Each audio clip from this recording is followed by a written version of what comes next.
seen a step up in quality, and you've done that with essentially the same cast, with Derek coming back, but really the same cast. And really, after losing a couple of longtime assistants that had a lot of institutional knowledge that walked out the door. So my question to you is, how do you explain it? Is it just a matter of the loss in Orlando that got everybody sort of straightened out mentally? Was it getting some contracts out of the way for people to settle down? How do you explain this incredible step up in quality with the same cast?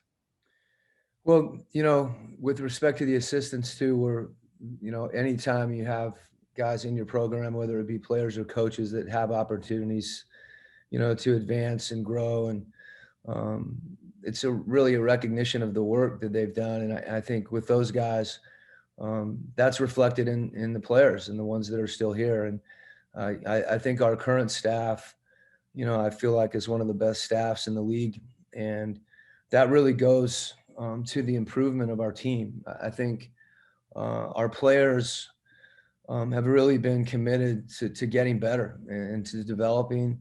I think they've done that individually, and they've done it within, the system and the way that we want to play. And we've really evolved as a team, I think, over the course of last year. One of the things that the bubble did for us is it allowed us to really focus in what was kind of the middle of the season on, how we may be able to get better. And, with that focus, giving us, it's particularly without training camp this year, we've almost had 3 seasons within the course, of a year. And I think that had a big part with how our team has played and how connected they've been and what they've been focused on. And we've got a terrific group of players. I'm lucky to have a chance to coach them because they are connected, they're unselfish. And I think that unselfishness, as much as anything, has been a big part of us having some success in this first half of the year. Sarah Todd, Deseret News. Hey Quinn, we're just about a year to the date out from March 11th, and what a way to celebrate it with an All-Star game. I'm just wondering, there's so much that's happened over the last year, COVID being one of the things. Are there things that you can point to over this last year and say, these are the lessons I've learned, or things that really stick out in your mind? Well, you hit a couple of them. I think, as much as lessons learned, just learning in itself, independent or connected to those lessons, if you can take lessons from those things. Certainly COVID, as you mentioned, has impacted, all of us individually and, in society and our country collectively. There's been so much pain and grief and sacrifice. And, to look back over the course of the last year and see, that we're, all of us are enduring, and are making our way through that adversity. And, one of the ways that you do that is, collectively as a group. And in that regard, to be a part of a team and to have the challenges that, that come with any group that's trying to succeed and grow. We've certainly felt that in our team. And I think going to Orlando, and having an opportunity to be together, to play basketball, but also to have that opportunity, to connect and to share, particularly around all the social and racial justice issues. That certainly is a pivot point, I think, for our group, and one that continues.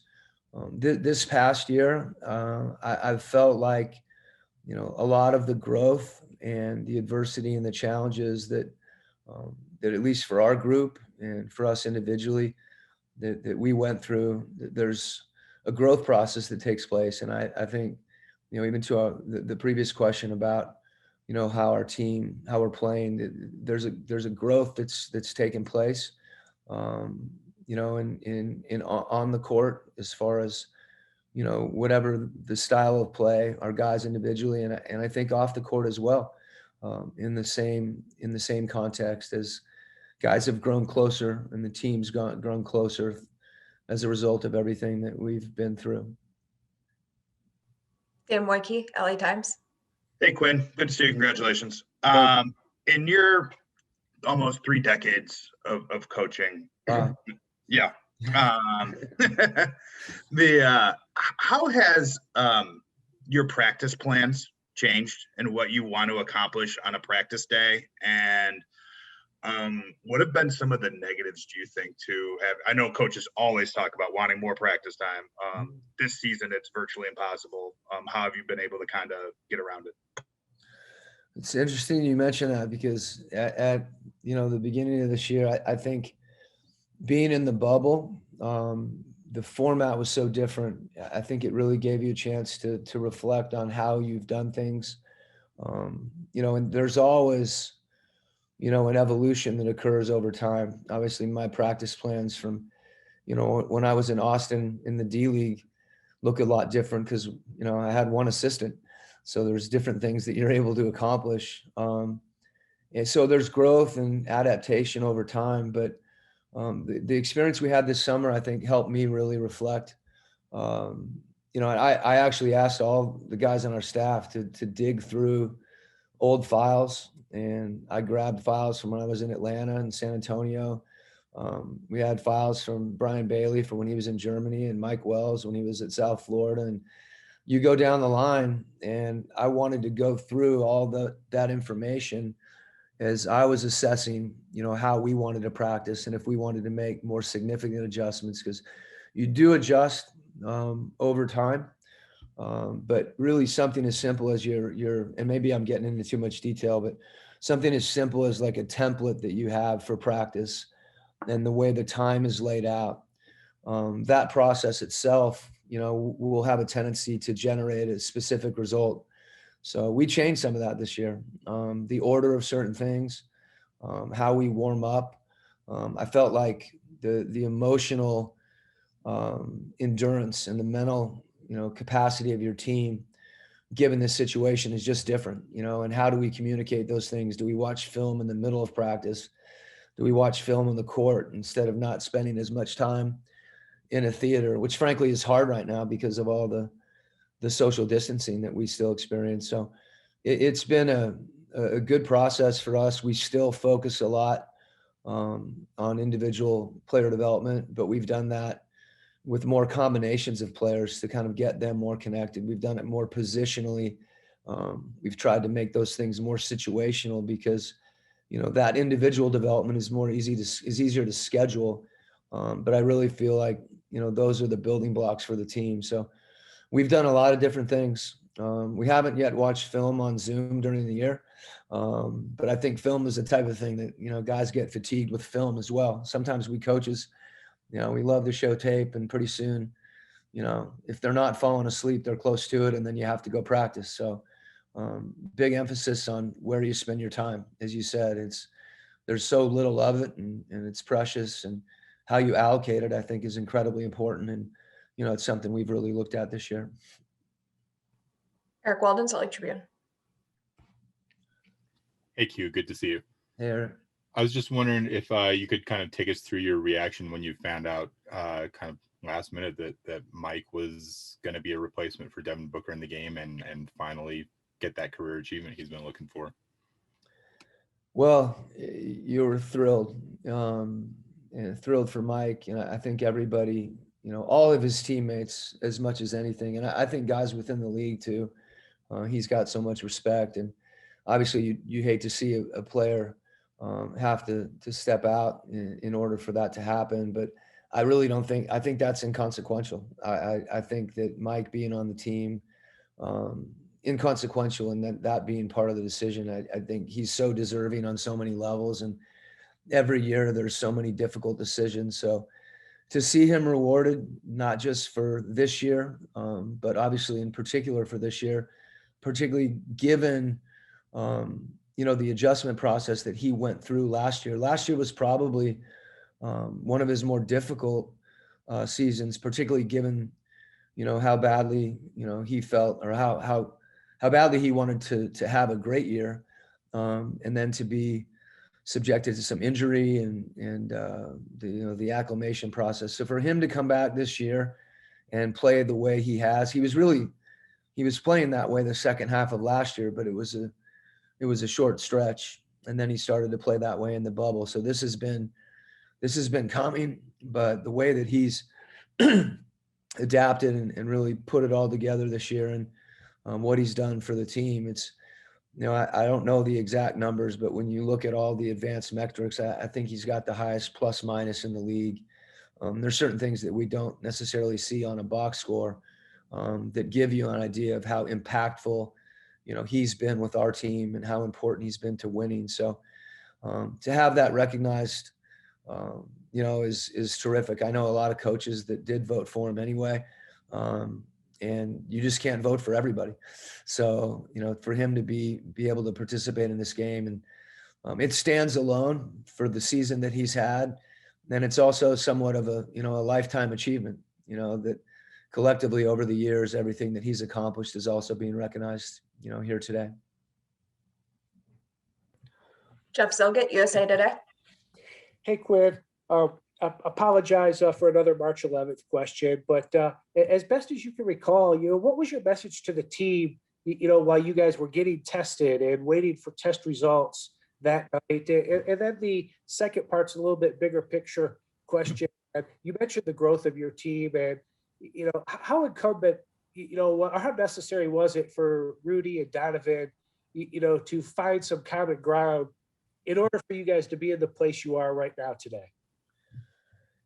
I'm less dramatic about, Rudy and Donovan after last year. I think, those things happen with best friends, with teams, with teammates. I think the unique thing last year is that the overlay of the whole COVID experience and the fact that Rudy tested positive and then Donovan was the only other player at that point that had tested positive. So it really called attention, to that situation. And then you're just apart for a long period of time.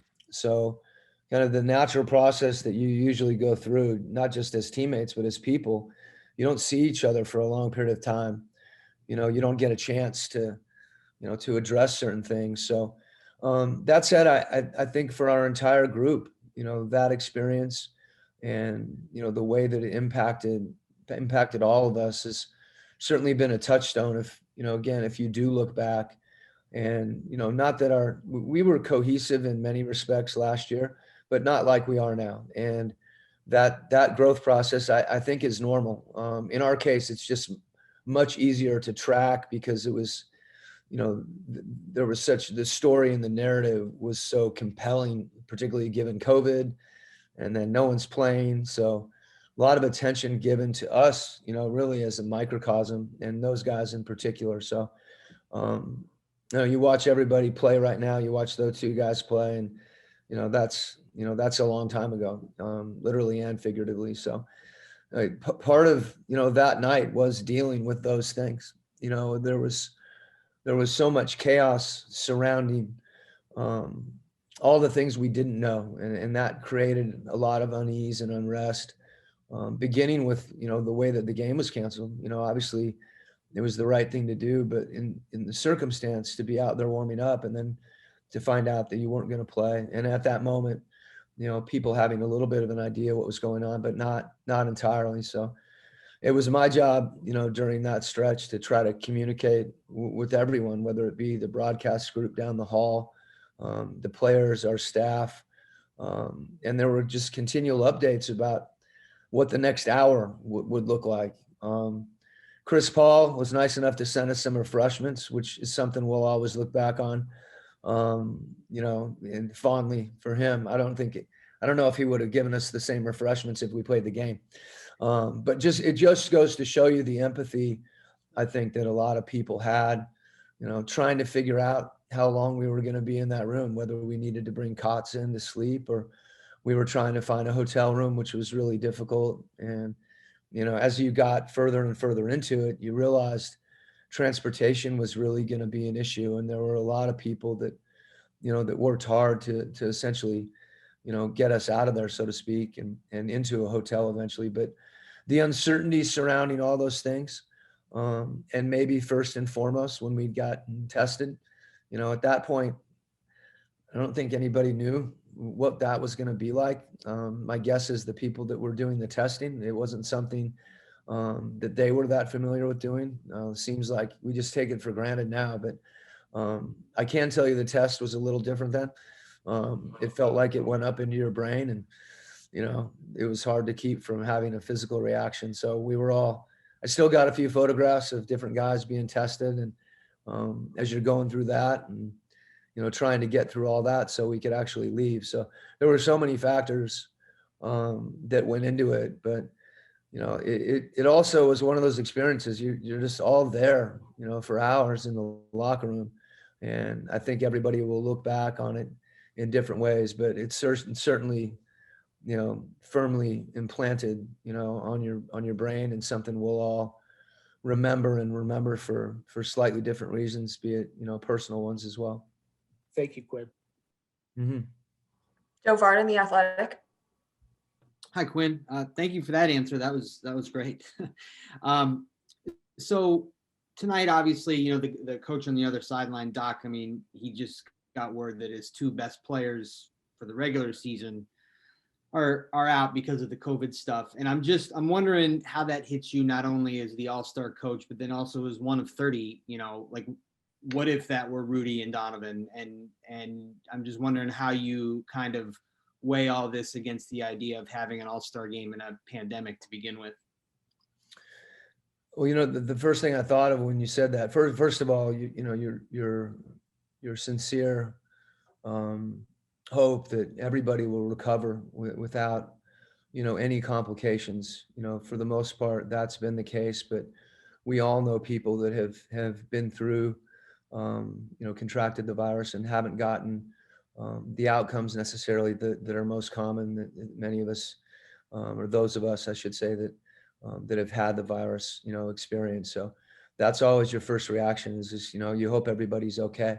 And that obviously is the case for both Ben and Joel, that they'll have a healthy recovery. That the event itself and the contact tracing or people that acquire the virus, it's so different, both those things, but they have the same or a similar impact on your team. And I think it's something that, that everybody's conscious of, aware of, and trying to guard against. You just have to be incredibly vigilant. And even when you are, there's things you can't control. And, whether it's a false positive or an inconclusive, there's a roller coaster of emotions and thoughts that go into this year. And, I think the league's done an amazing job of trying to mitigate that, the players in particular, their ability to compartmentalize that. There's just so many factors that go into it. The questions about Oklahoma City kind of reminded me, although there wasn't contact tracing, there wasn't quarantine at that point with the NBA, the season got canceled. And we had two guys that would have been subjected to that. And actually, we did contact trace and we came back to quarantine. I remember, taking my temperature every day for, 11 to 14 days, trying to figure out if, anybody was going to, contract the virus. So I reflect on that because it seems so different than it does now. And I think for us, your awareness just shoots up, but even then, it fluctuates. You have to keep reminding yourself to try and be vigilant in the things that you have to do to stay healthy. And, they're not always easy. And I just have a lot of respect for our players that, their commitment to that. And again, hope, Ben and Joel, are out there on the court playing again really soon. Kostas. Hello from Athens, Greece, coach. Congratulations for what you've been doing so far in the season. You're one of the coaches in the NBA that has a perspective from many different worlds of basketball. So I will exclude the NBA, the NCAA, and the G League, and I will ask you how much the European basketball and your presence to it has affected you to work as you work right now with Utah. Well, a large amount. I've been very intrigued and, I think respectful of, international basketball and Europe in particular. From when I was an assistant, I always felt like there were things you could learn. I'd watch EuroLeague games. I can remember Coach Obradovic when he was at Panathinaikos. There's so many guys that, that I recall watching. Pablo Lasso in Madrid. Igor Kokoshkov, who's one of my assistants, is now the coach at Fenerbahce. And Igor is maybe a good example of that. In 1999, when I got the Missouri job, Igor came over to coach with me. He wasn't there very long, and he went to the NBA with the Clippers. But that was a point where I just realized, I think early on, how much there was to be learned. And I think information at that point didn't cross the water as much. There was, not that there wasn't sharing, but just the way that the EuroLeague was set up, the NBA was set up. Sometimes it's hard to watch games. But that process, I think culminating for me when I was with the Lakers and Ettore Messina was on the staff, I was always intrigued. And he asked me to come be his assistant, with CSKA Moscow, and really got a chance to dive into the EuroLeague. I anticipated being there longer, but had an opportunity to come back with a close friend of mine, Mike Budenholzer with the Hawks. But even in the short time, I was there, whether it be the VTB League, going to Belgrade and playing Partizan and experiencing that and having those fans, which, I think maybe Greece could be rivaled with Serbia as far as the fans go. That'd be a good debate. But really understanding not just Europe, but different countries in Europe, how the ACB is different, from other leagues, and being able to take certain things. I remember we named a lot of things after. There was a particular type of play that we called a Navarro. It was a dribble handoff where the guy went under and we flipped the screen, because I watched him do it for a year. So Barca had an impact on us. And then eventually to be able to coach Ricky Rubio. There's so many ties with this game that gives you a chance to, people from other cultures, other countries, and to learn from. It's really metaphoric in many ways. And I've been fortunate, to have a chance to experience that. And certainly there's a big imprint on our program, whether it's part of our communication system, where we like to give credit to the coaches that we name things after. Cito Alonso has a play called Bilbao when he was there. And, that's been a fun thing for us. And needless to say, there's a few plays with Greek names as well. Thank you, Coach. Yep. Matthew Langon, Boston Herald. Hey, Quinn, how you doing? Just curious, I know you're going to be coaching Jaylen Brown tonight, and just wondering what you've seen in his development this season that's kind of taken him from what he was last year to a legitimate all-star this year. Well, I saw Jaylen in the bubble, and I reminded him, and I'm not sure if he remembered, but the first contact that I had with Jaylen was a draft interview in Chicago, before his rookie year, right before the draft. And he was so impressive on so many levels, not just intelligent, but very thoughtful and composed. And, we weren't picking high enough to be able to draft him.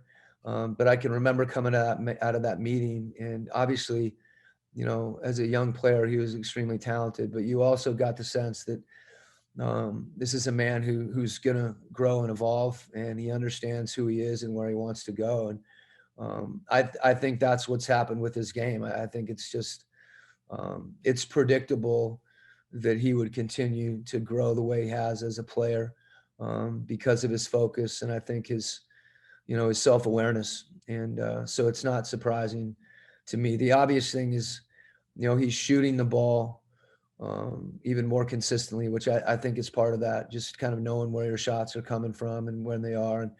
And I think it's just kind of a natural maturation. He's got so many tools. He's able to impact the game in so many different ways. And I really respect him as a man as well as a player. Thanks. Mm-hmm.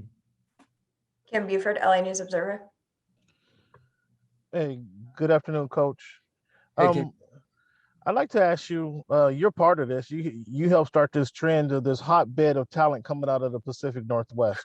I'd like you to touch on that. Why is that the case? Why do you think this talent flourishes coming out of that area? Well, first of all, I don't know who you're talking to, but someone with a long memory. So I'm a competitor, former competitor of yours. Okay. Well, I think, one, there's a lot of pride, I think, from players that have grown up there and gone on and played. I'm probably more aware of a lot of those guys than they are of me. But whether it's Brandon Roy at Garfield, I can go back and talk about Eric Briggs at Garfield, in the early 80s. Oh, boy. Craig Murray at Garfield. You go to Franklin. Michael Bryant was the guy that was playing there when I was there, who could jump out of the gym. And, then you had Jason Terry and Aaron Brooks and, Doug Christie at Rainier Beach. Rainier Beach wasn't as good when I was growing up. That changed quickly when Doug got there, and Jamal Crawford and Nate Robinson and so many guys that played there. I had a chance to have Martell Webster, at our camp when he was at Seattle Prep, I think. And you just go down the line. Like I said, I'm familiar with a lot of these guys. I keep tabs. I know Brandon's and Nathan Hale and has really gotten, has come into his own as a coach. And there's so many guys that I know. I go back to, Keith Henry at Chief South, and, guys used to come across. I used to go to the Central Area and play, and a lot of guys that would come over to Mercer Island and play at Open Gym. And I think there's a respect among the players there. And a real pride in the way to play the game. And that would be kind of where I'm going with this. That I think there's, obviously I was really fortunate to play for a great coach. Al Harrison at Garfield was legendary. And all the players that grew up playing in that city, I think, are well coached. And, you develop an understanding of how to play. And it's about winning. And you've seen that, build, over the years. And, I have a lot of pride that that's where I grew up playing and where I'm from. And to see all the other guys, had a chance to recruit Marvin Williams. We had no chance to get him. He went to Carolina. But again, I follow it very much. And I would agree with you. I think it's something that people in the Northwest are aware of. And, they'll continue to have players that, that have success because of the way they play. And I think the way that, they're just wired to play the game. And what is the league missing by not having games there playing for the Seattle Supersonics or playing against the Seattle Supersonics? What is the league missing from there? And how far away from that happening, the Sonics coming back, are we, Coach? I couldn't speak to the latter. And on the former, I would say that you'd have to ask my two younger brothers. Because they are diehard Sonics fans. So I think they're always in a little bit of a conundrum with OKC. Do they like OKC because they were in Seattle, or they still have a hard time processing that? But it's a basketball city. It's a great sports town. And I know the fans there, the Sonics were, I was a Sonics fan with DJ and Gus and Jack Sikma and John Johnson and Fred Brown. And you just, that's how we grow up. And, I'm sure at some point, people like myself growing up in Seattle will have a chance to follow a team again, but I don't know when. I don't know when. Yeah. Thanks, Coach. Get in the Adam's ear about that, man. He's got 20 people that know more than me. Thanks for your time, Coach. Congratulations on your success this season. Thank you. Last question will be Dwayne Rankin, Arizona Republic. Thank you. Coach, I'll follow it up with congrats as well on getting there as a coach of the All-Star game and the way you guys have played this year. I wanted just to ask about you guys in Phoenix, so many similarities. Great point guard play, defensive big, shoot threes, defend. Maybe you could speak to the how and why that formula has worked for you guys. What were you saying the similarities were? I couldn't. Shooting threes, defending, guard play, defensive big, Mm-hmm. and just how that formula has worked. The how and why of that formula has worked for you guys. Well, I think the players, that we have, complement one another. And I think they have an understanding of how to play to their strengths. And you mentioned a few of those things, with our bigs, both, Rudy and Derek, we have pure centers, and those guys, their roles, putting pressure on the rim and running on the offensive end and screening really complements our guards. And we have, two of our guards and one of our centers are here today, which tells you a little bit of something about, how they interact, because those guys complement one another and they're capable of having success together. And then, having shooting, whether it be Boyan or Jordan Clarkson or Joe Ingles, those guys really complement, our guards. Some of those guys, Joe in particularly and Jordan really can go off the dribble. But again, the spacing on the floor that begins with our bigs, and then I think is supported with the shooting. And for us, it's been, a path that, continuing to understand, how those guys can complement each other and how our team can play to bring out one another's strengths. And, that's something that takes time to understand, and it takes experience and it takes repetition. And we've had an opportunity to have those things over the last year. Thanks, Coach. Appreciate it. All right, that's it. Thank you, Coach. Good luck Okay. tonight. Thank you. Appreciate it.